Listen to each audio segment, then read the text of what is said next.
Alors là, c'est Sainte-Agnès. Tout là-haut, c'est le col Brosse. Par là-bas, c'est Menton. Là-bas, c'est Monaco, pour vous situer. Et là, c'est le fort de Sainte-Agnès. Donc, vous voyez, son pont-levis, il est Purjus et il est d'époque. Le bloc, enfin, ça a été abandonné très tard. Donc, c'est encore Purjus, vous voyez, hein, il y a encore le système de pont-levis pour les gens. Donc là, c'était pour les véhicules, vous voyez, il y a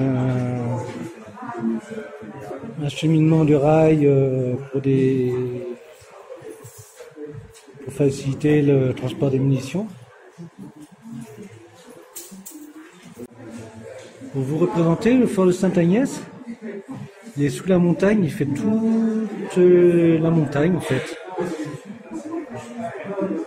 Donc c'est une vraie ville souterraine. De toute façon, on va le regarder en détail.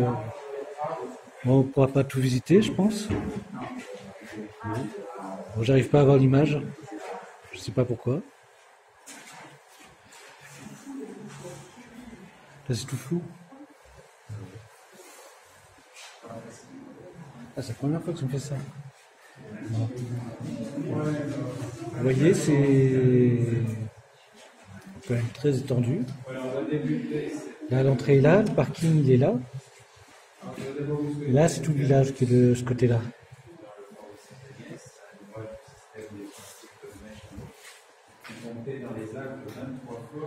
On va passer l'entrée.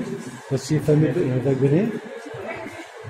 Où étaient entreposés les vivres, les munitions, voilà. Les clés des différentes salles du fort. Là, c'est la deuxième porte principale. On va pas trop s'éloigner du monde.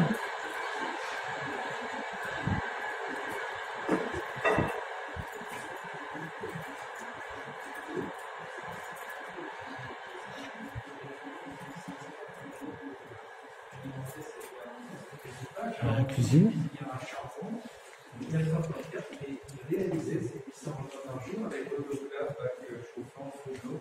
Extraction par ventilation, et puis derrière nous, des réserves charbon aliments, de profonds égouts à vaisselle animés par des réserves d'eau, sous lesquelles un brasseur va permettre de transférer viandes et légumes à l'aide de ces conteneurs isothermes vers les chambrées où elles seront consommées. Naturellement, viande de bœuf tous les jours, du thon rouge le vendredi, c'est une nourriture abondante, riche, copieuse, carnée, qui est un lot de consolation pour ces soldats qui vivent quand même dans des conditions ici bien particulière. La température est de 12 à 13 degrés toute l'année, comme une cave, c'est isotherme, mais en activité militaire, on chauffe et on obtient 18 à 20 degrés secs et constants, ce qui représente une prouesse technologique pour cette époque. Alors on va essayer de comprendre comment on atteint ce résultat. On va se déplacer dans une station de traitement d'air qui est juste en face. Je vous rappellerai que le fort de Sainte-Agnès a été abandonné par les militaires dans les années 60. Ce qui explique que le fort est en très très bon état. C'est la filtration de l'air. Et là, c'est mécanique. Contrairement au fort qu'on a fait tout à l'heure où c'était manuel.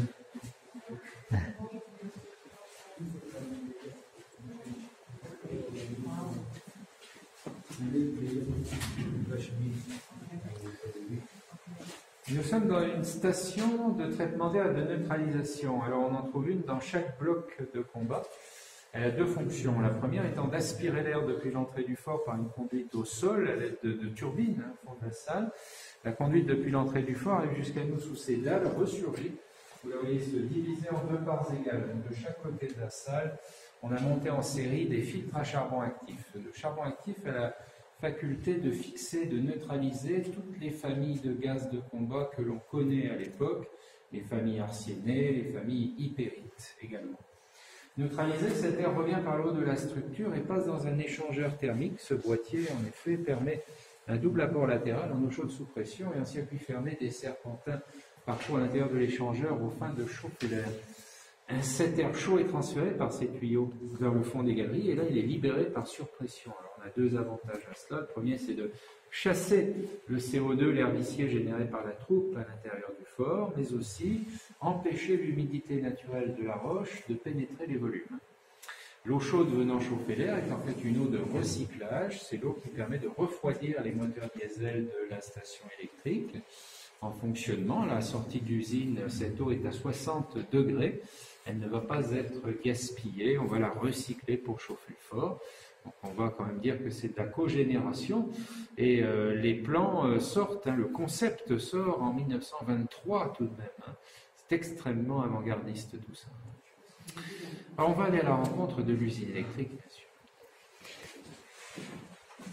L'installation de la ligne Maginot est due au plan fourni par les sous-mariniers, ce qui explique que tout est étudié pour rester en autarcie.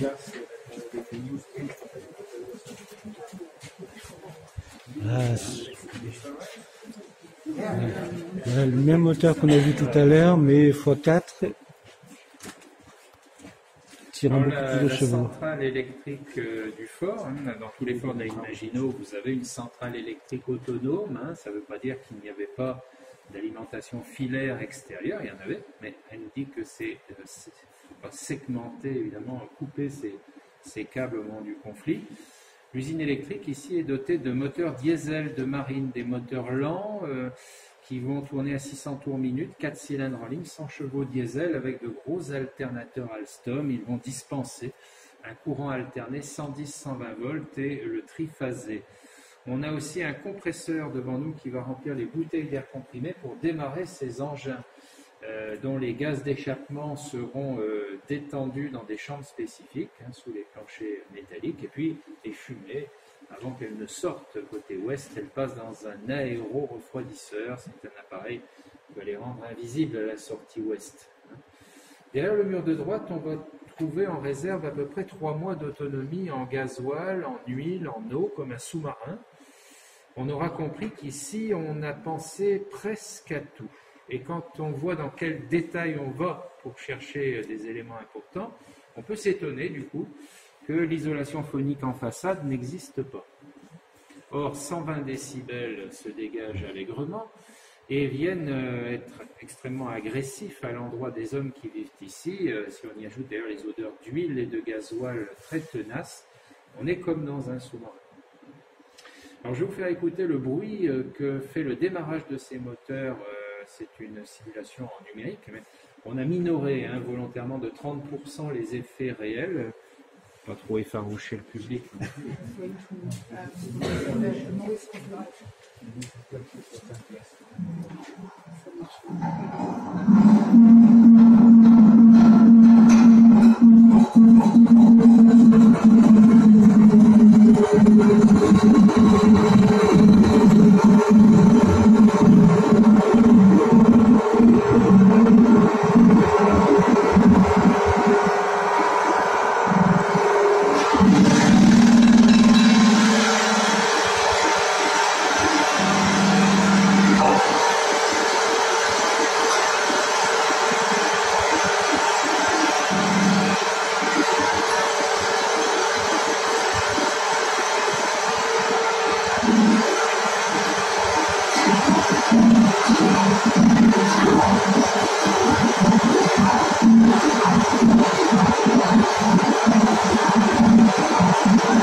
Alors évidemment, tout ça est extrêmement agressif. 30% c'est énorme. C'est énorme. Alors c'est une formidable cage de résonance, le béton armé sous roche, ça ne devrait pas nous étonner. Il a fallu forer pour faire cette forteresse de 2000 mètres carrés de surface au sol, 5 ans seulement, 5 ans de travaux, c'est très diligent, à coups de mine, de dynamite, de marteau pneumatique, à une époque où le tunnelier, la haveuse n'existe pas bien sûr. Alors on va forer, on va excaver les blocs, dehors on va les concasser et le réduit obtenu sera mélangé avec du sable et du ciment artificiel qui venait de la cimenterie Vicat, la Grave de Peille, hein, c'est pas très loin d'ici. On va créer alors un béton de haute densité pour coffrer les couloirs, couler les blocs de combat qui émergent de la montagne, mais dont les évidemment murs qui peuvent essuyer les tirs de contre-batterie font quand même 2,50 m d'épaisseur ferraillée, hein, c'est extrêmement dense et important. 55 mètres de roche au-dessus de nos têtes, 20 000 m3 de béton sont nécessaires pour réaliser cette méga structure, hein, c'est colossal. Et puis à l'intérieur des galeries, au sol, des voies ferrées de 60, hein, les voies minières de Coville, sur lesquelles les wagonnets vont distribuer en munitions les blocs de combat de façon très réactive. Un sol en déclivité qui permet aux eaux usées qui passent sous la voie ferrée de finir par ce collecteur dans un puits perdu à l'extérieur. Alors dans cette méga structure, on va aller essayer de comprendre maintenant comment communiquent les hommes à l'intérieur et surtout entre les forts également, hein, le réseau de communication.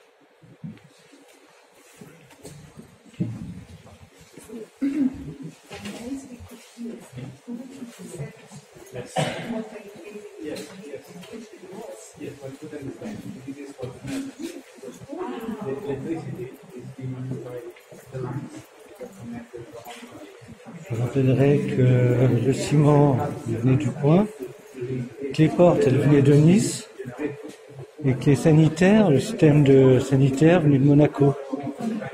Donc tout était local.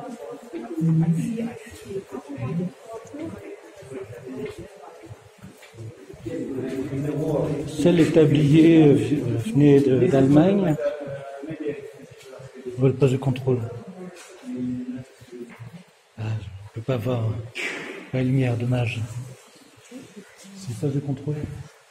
Le commandement.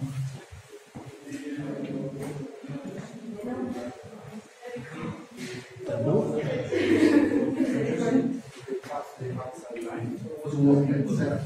Inside is no program for autonomy. You haven't possibility of without energy, it's impossible inside. Okay. We have 3 months of reserve de renseignements, de sondage balistique, météorologique, cartographique aussi sur les tableaux et sur les tables. On a des transmetteurs récepteurs d'ordre et des téléphones câblés, parce qu'à l'intérieur du fort, on va traiter l'information par ces deux éléments.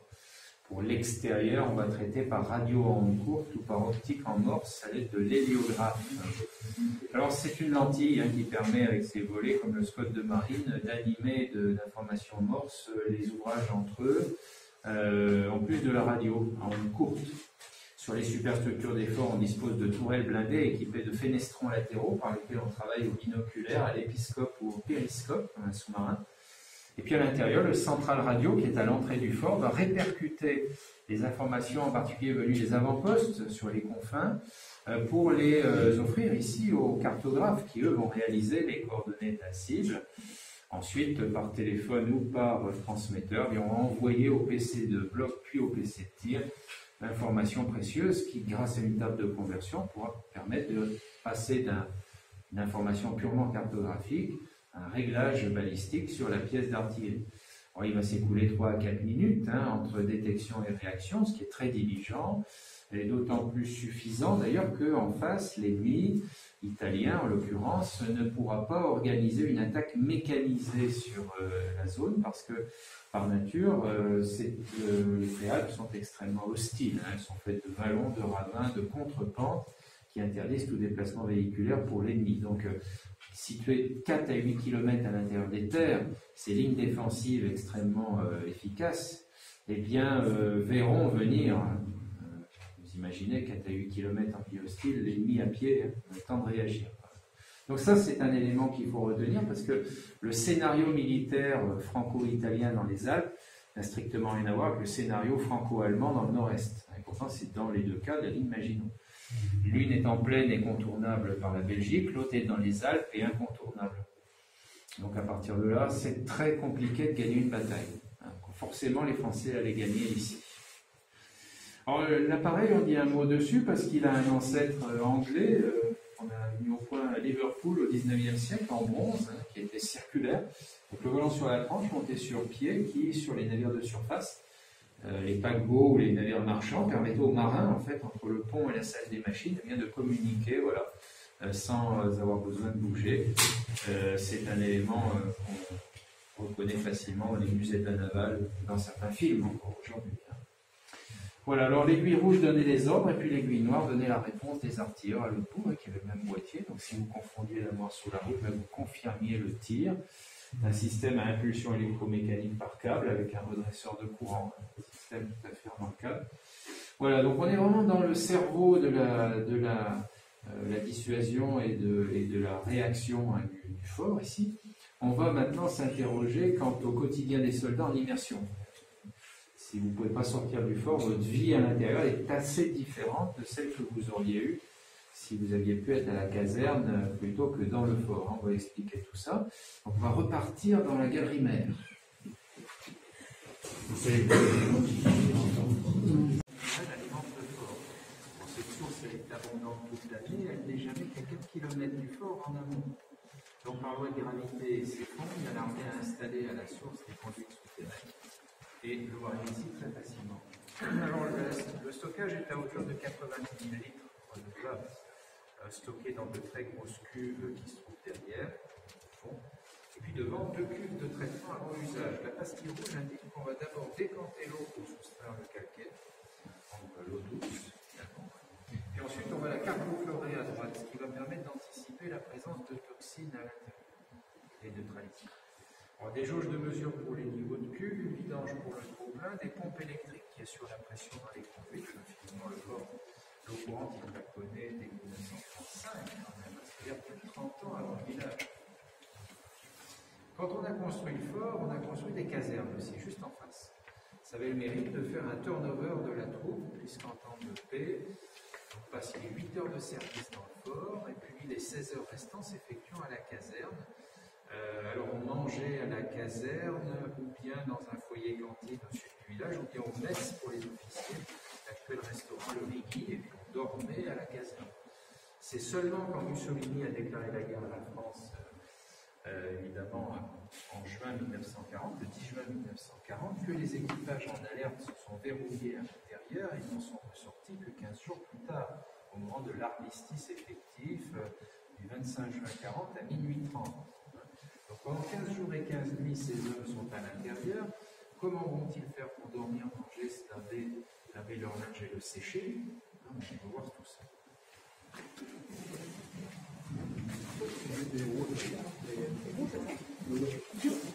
Thank you.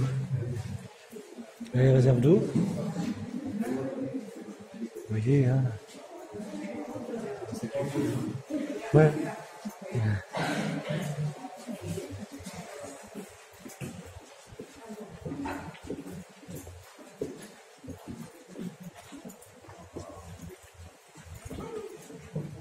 Alors là, je pense qu'on va dans le casernement, mais je suis pas sûr. Ah, c'est le casernement. Alors voici une chambre de troupe parmi nous. 24 soldats peuvent être alignés ici sur 6 chalets. Et on en voit que 4 ici de ces chalets. Ce sont ces structures à 2 étages, 4 places. Pas de sommier en bois à l'époque à cause des risques d'incendie, tout est métallique. Vous avez des grosses plaques ressort métalliques bombées avec des griffes aux extrémités, surmontées de paillasses et de couvertures de laine. Les armoires métalliques pour les effets personnels de la troupe, les râteliers pour leurs armes sont concentrés dans le corridor d'entrée. Et puis sur les étagères, on va loger les casques, les gourdes, les fameuses cantinières qui arrivent des cuisines vont être consommées sur ces tables, où l'on pourrait écrire aux familles, jouer aux cartes ou encore lire le journal de l'époque, le Petit Niçois. Et puis on chauffe par les bouts latéraux de la conduite, par le fond, l'air chaud investit le volume, et par définition, il est plus léger que l'air froid qui reste au sol et qui est poussé vers la sortie. Ben, ça tombe bien, parce que la porte d'entrée est dotée d'une passoire à sa base, et donc on va sortir ainsi le CO2, les mauvaises odeurs, l'humidité. La surpression fera le reste, pour empêcher évidemment l'humidité de la roche d'entrée. Et puis on est en capacité de moduler l'effet thermique dans la chambre, comme un thermostat manuel, me direz-vous. Et oui, grâce à ce diaphragme, c'est cette plaque là-haut qui est orthogonale au tube, Elle est fendue et par cette fente, manuellement, vous allez faire pénétrer une plaque métallique qui va plus ou moins obturer la section et donc faire un effet de modulation thermique pour éviter que toute la chaleur soit en haut et mal répartie sur les brassages. Alors au voisinage des chambres, on trouve des salles d'eau pour se laver et laver son linge. On va en découvrir une maintenant à droite en sortant d'ici. Tous les ouvrages à Maginot sont toujours sur pression, ce qui évite de conserver les gaz ainsi que chasser la poudre à canon.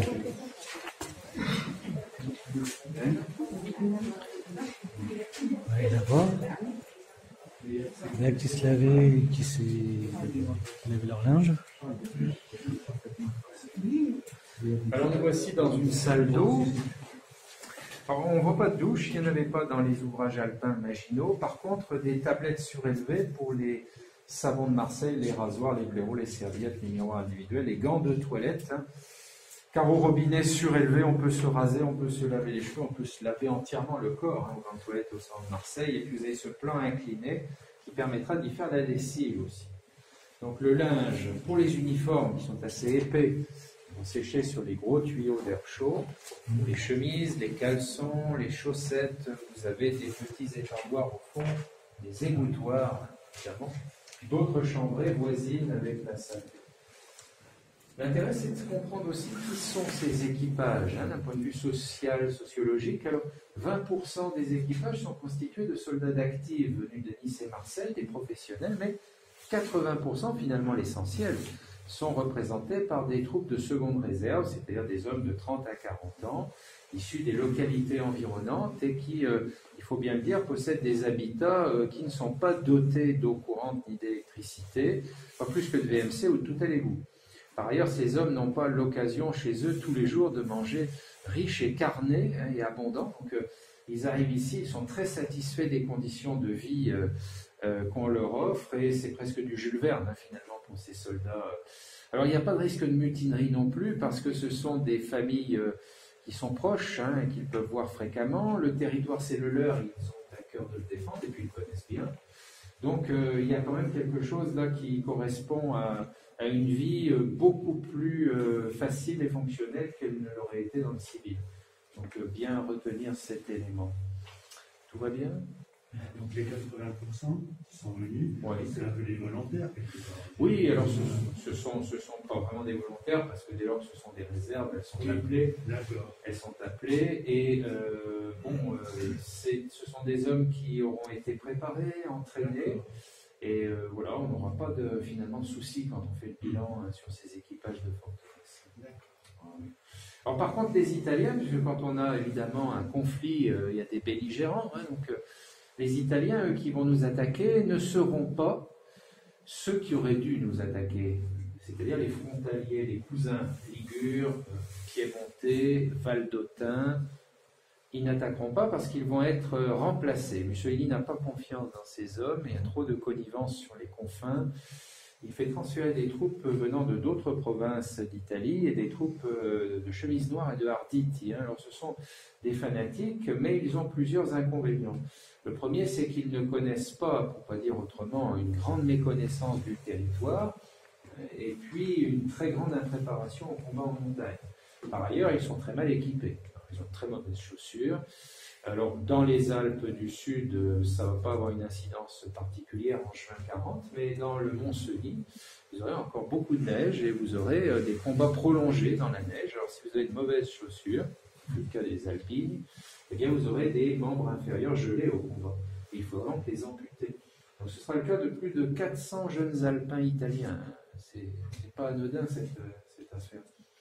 Voilà les protagonistes en présence, la vie souterraine, le fonctionnement global du fort. On va s'interroger maintenant sur le bloc de combat sud qui est face à la mer Méditerranée, qui est très emblématique de Maginot parce que c'est le bloc frontal le plus puissant des Alpes en juin 40. Puis du coup, on va parler un petit peu des événements et des raisons qui ont poussé la France à créer ces mégastructures. L'eau ici était froide. Oui, elle était tiédasse. a été tiédasse, parce qu'évidemment, il n'y a pas assez de volume d'eau chaude pour tout. Mais enfin, on se lave à l'eau tiède dans une ambiance à 20 degrés sec, ça va. Hein, c'est pas l'humidité d'une cave ou les tranchées boueuses de 14-18 non plus. Et la feuillée qui longeait derrière la fosse. Allez, on va partir vers le bloc sud maintenant. Ils sont quand même bien lotis par rapport aux avant-postes. Ah oui. Quand on voit les avant-postes, c'est autre chose. Hein. Alors, c'est très précaire. Ouais.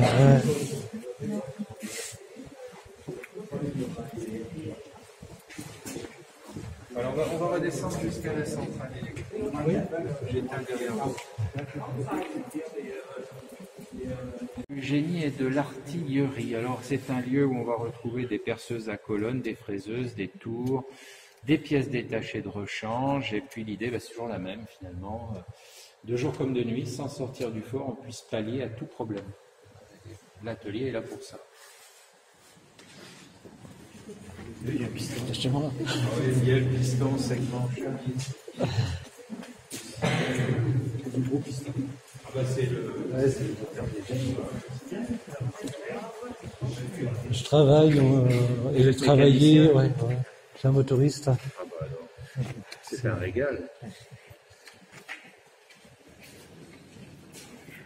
Allez, par ici.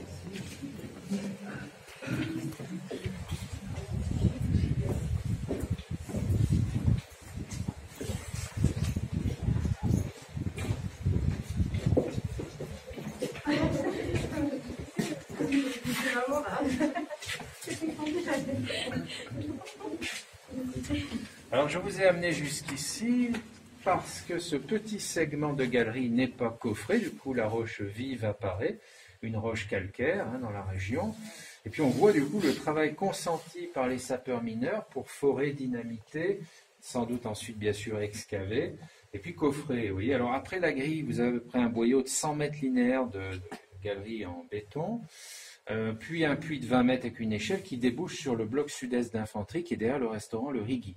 C'est un bloc qui a été fait a posteriori du reste de la mégastructure. Et puis à la fin, sans doute pour des raisons de temps, ils n'ont pas coffré ce petit avant-trou. Voilà l'explication. Alors pour autant, voilà, on a l'occasion de dire que les sociétés civiles de construction, d'extraction, de maçonnerie, Bory et Spada, qui ont travaillé ici. Alors Bory est devenu Eiffage entre-temps, Spada est resté Spada, entreprise niçoise, ont travaillé dans des conditions extrêmement insécures, puisque vous aurez plus de blessés et de morts pour construire les 23 forts des Alpes qu'ensuite pour les défendre. C'est un paradoxe, mais qu'il faut toujours soulever. C'est aussi 50% d'ouvriers français, 35% d'ouvriers italiens et 10-15% d'ouvriers algériens. C'est le panel régulier qu'on trouve dans les Alpes. Polonais aussi. Alors il y aura un petit peu de pays de l'Est aussi, voilà. Et donc ces hommes ont bien travaillé. Il y a eu extrêmement peu de fuites.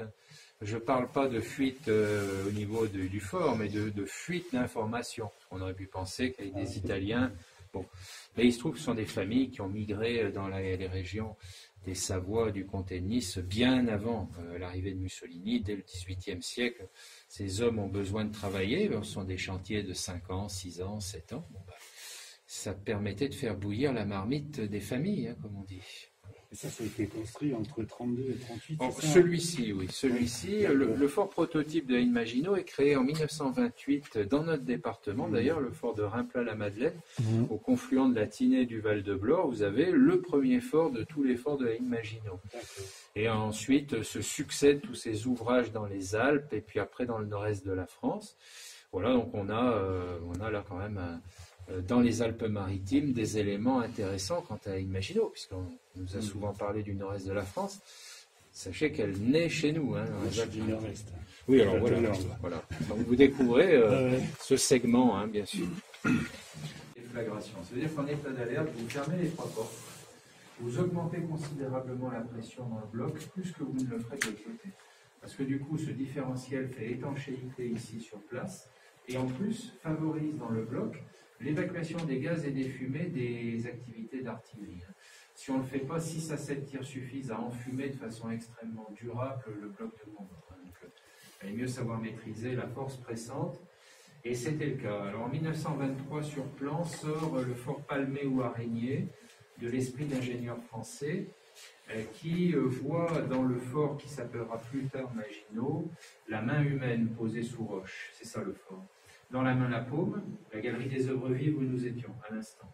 De la part des doigts galeries autant que nécessaire, comme celui-ci par exemple, en base duquel on trouve le sas, nous y sommes, le long duquel vous avez d'un côté les magasins à munitions, de l'autre les PC de transmission, et puis au bout desquels on va trouver les seules parties qui émergent de la structure. Ces parties-là sont les blocs de combat. Ils vont accueillir et héberger l'armement lourd, mais ils vont aussi assujettir les étages. Les étages ne se trouvent jamais ailleurs que dans les blocs de combat, dans les structures de typologie Maginot. Un dénominateur commun à tous les forts, quelle que soit leur taille et leur géographie. Voilà, alors ça c'est une révolution qui répond à la révolution de l'artillerie. À la fin du XIXe siècle, les formes cylindro-ogivales des obus perforent mieux les matériaux des façades des forteresses que ne faisaient des formes sphériques. Et puis les poudres noires sont abandonnées au profit de la mélinite, un explosif gélifiant extrêmement détonnant, fracturant, qui remet en cause les murs de pierre de taille. Souvenez-vous qu'avant Maginot, les forteresses étaient pour l'ensemble d'entre elles des façades très exposées à l'assaillant, à l'artillerie, en pierre de taille, très ostensibles, très visibles, pour dissuader. Avec la révolution de l'artillerie, il n'est plus question de penser à ça. Il va falloir au contraire enfouir, rendre invisible et tout faire en béton armé. C'est la naissance de la ligne Maginot et c'est une des raisons qui pousseront les militaires à imaginer ces structures souterraines, qui seront d'ailleurs les derniers descendants de la guerre horizontale, il faut bien dire.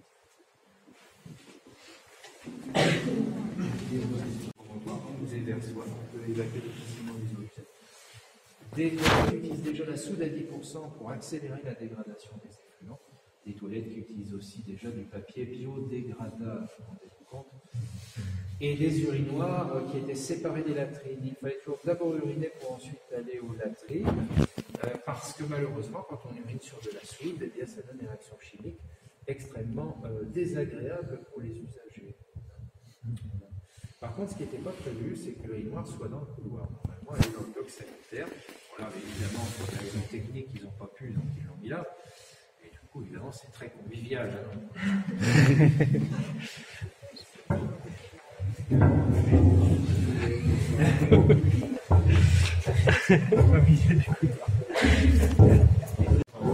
Un bloc de combat.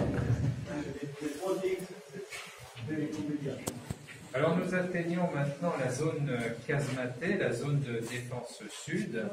Ça veut dire aussi qu'on n'est plus sous roche. La roche s'est arrêtée à la voûte, on est sous béton armé et on est face à la mer Méditerranée entre le restaurant Le Rigui et le Belvédère. Et ce qui nous sépare de la mer à vol d'oiseau, c'est 3,5 km, pas plus. Ça veut dire quoi? Ça veut dire qu'ici, si vous avez des portées efficaces, et c'est le cas de 5 km ou de 6 km pour un autre canon plus loin, on a un très bon mode de recouvrement sur les vallées par des tirs paraboliques, aller chercher les vallons, les contrepans, sur les villes, quand on rebrune, et puis sur la baie, contre des péniches de débarquement.